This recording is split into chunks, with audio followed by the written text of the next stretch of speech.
যুক্তরাজ্যে লেবার পার্টির সাবেক দুর্নীতি বিরোধী প্রতিমন্ত্রী টিউলিপ সিদ্দিকের বাংলাদেশি পাসপোর্ট ও জাতীয় পরিচয়পত্র থাকার খবর নিয়ে আলোচনা চলছে ব্রিটিশ সংবাদ মাধ্যমেও। ডেইলি মেইলের প্রতিবেদন বলছে, ক্ষমতাচ্যুত শেখ হাসিনার ভাগ্নি টিউলিপের বাংলাদেশি পাসপোর্ট ও পরিচয়পত্র থাকার যে প্রমাণ মিলছে তা তার আগের দাবির সঙ্গে সাংঘর্ষিক। আফ্রিদি হোসেনের ডেস্ক রিপোর্ট। ওয়ালটন এখন দেশের সীমানা পেরিয়ে পৌঁছে গিয়েছে 50টিরও বেশি দেশে। ওয়ালটন, ঘরে ঘরে বিশ্বজুড়ে।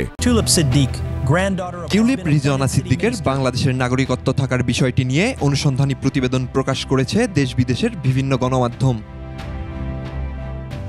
লন্ডনের সংবাদপত্র ডেইলি মেইল তাদের প্রতিবেদনে বলেছে, ঢাকায় কর্মকর্তারা যে রেকর্ড পেয়েছেন সে অনুযায়ী ১৯ বছর বয়সে তার নামে পাসপোর্ট ইস্যু করা হয়, আর ২০১১ সালের জানুয়ারিতে ইস্যু করা হয় জাতীয় পরিচয়পত্র। বাংলাদেশের নির্বাচন কমিশনের ডেটাবেস অনুযায়ী তার ভোটার নিবন্ধন নম্বর রয়েছে, যা দিয়ে বাংলাদেশের ভোটে অংশগ্রহণের সুযোগ রয়েছে। বর্তমানে ৪৩ বছর বয়সী টিউলিপ যুক্তরাজ্যে বাংলাদেশি মা বাবার ঘরে জন্মগ্রহণ করেছিলেন। দ্বৈত নাগরিকত্বের সুযোগ থাকলেও 2017 সালে তিনি বলেছিলেন তিনি British, Bangladeshi non. With one phone call you can... No, I'm saying with one phone call you can make a difference. I'm saying with one phone call you can make a difference.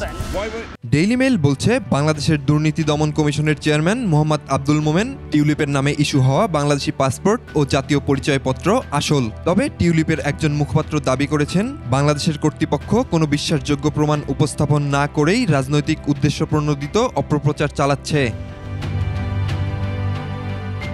তবে British প্রধানমন্ত্রীর নৈতিকতা বিষয়ক উপদেষ্টা sir lorry Magnus বলেছিলেন, tulip যদি তার পরিবারের বাংলাদেশি রাজনৈতিক যোগাযোগ থেকে উদ্ভূত সম্ভাব্য সম্পদের ঝুঁকি সম্পর্কে আরও সচেতন হতেন, সেটা তার জন্য ভালো হতো।